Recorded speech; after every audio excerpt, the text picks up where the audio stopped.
ஏய் ஸ்வேதா, ஸ்வேதா எந்திரி. ஏன்டி நைட்டு பூரா விடிய விடிய தூங்காமல் என்ன பண்ணிக்கிட்டு இருந்த? இப்படி கிடந்து தூங்குது.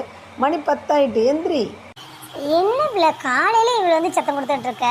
நைட்டு தூக்கமே வர மாட்டேன். நானும் லேட்டாக தான் தூங்கினேன். நீ என்ன காலங்காத்தால வந்து என் உசுரை வாங்குற? எப்படி 10 மணி தான் உங்கள் ஊரில் காலங்காத்தாலே? எந்திரிச்சு குளிக்கவா? ஒன்றால் நானும் குளிக்காமல் இருக்கேன். எங்கே போய் குளிக்கலாம்? இந்த பருப்பில் கரண்ட் இல்லை, புரியுதா? நீ கரண்டு போய் இப்படி வேர்த்து கொட்டி தூங்குதுன்னா நீ எவ்வளோ கெட்டிக்காரியாக இருப்ப. இதிலே தெரியுது நைட் நீ எவ்வளோ தூரம் முழிச்சிட்ருப்பேன்னு. வா, ஏதாவது கணத்தை தேடிப்போம். மத்தியானம் மொட்டை வெயிலில் கொண்டு வந்து விட்டுட்டு குளிக்கவான்னு வனால வாங்கிட்டேன். எந்த கணத்துலையும் தண்ணி இல்லை. நீ எவ்வளோ நேரம்ல நிற்கிறது நடு ரோட்டில்? தெரியும், தெரிஞ்சு தானே மொட்டை வெயிலுக்கு வந்தோம். ஏன்னா காலையிலே வந்தால் எல்லோரும் வருவாங்க. நீ கரண்ட் இல்லையா? அப்புறம் அதான் மலர் சொன்னால் நீ கொஞ்சம் லேட்டாகவே வா. நான் எங்கள் தோட்டத்துக்கு ஆயில் மோட்ரு தானே, எங்கள் வீட்டில் எப்போ மோட்ரு போடுவாங்க, வா போய் குளிக்கலான்னு சொன்னான். அதான் ஒன்றையும் கூப்பிட்டு வந்திருக்கேன். சத்ரா நின்ன என்னது மலர் தோட்டத்துக்கா?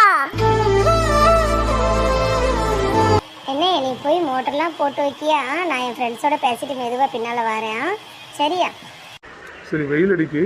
நிழல் பார்த்து நின்று பேசுங்க, இல்லை வந்துக்கிட்டே என்னாலும் பேசுங்க. சீக்கிரமா நான் உங்கள் இளநீர் உனக்கு வெட்டிக்கேன். ஏய், ரொம்ப அழகாக இருக்குன்னு, ரொம்ப பச்சை பசேன்னு இருக்குது. ஆனால் எங்கேயுமே தண்ணியில் வறண்டு போயிருக்கு. உங்கள் தோட்டம் மட்டும் எப்படிப்பா இப்படி பச்சை பசேன்னு இருக்குது?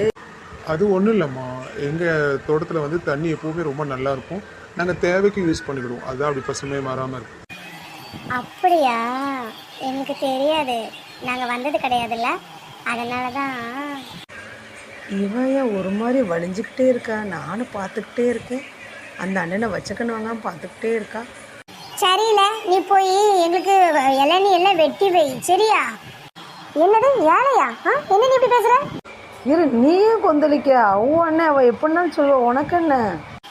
அப்படிலாம் ஒன்றும் இல்லை. நான் எப்பவுமே எங்கள் அண்ணனை வாழை போலன்னு தான் சொல்லுவேன். உங்கள் முன்ன சொன்னால் மரியாதையாக இருக்காதுன்னு வாங்க போங்கன்னு சொல்லுவேன். ஆனால் இன்னைக்கு உளறிட்டேனே, சாரிண்ணே. பரவாயில்ல, தங்கச்சி தானே, தங்கச்சி முன்ன தானே சொன்னேன். என்னது தங்கச்சியா? மரமண்டம் வாங்க. அவளோட சொன்ன பரவாயில்ல, நானும் கூட நிற்கல. ஒருத்தி நம்மளையே உருகி பார்க்காளே, அந்த பார்வைக்கு கூட அர்த்தம் தெரியாது. ஃபாரின் மாங்க மட்ட சாம்பிராணி. சரிடா, நான் போய் உங்களுக்கு எல்லாம் இளநீர் வெட்டிக்கிறேன். சீக்கிரம் குளிச்சுட்டு ரொம்ப வெயில் நிற்காதீங்க, தலை வலிக்கும். சரி வாங்கண்ணே.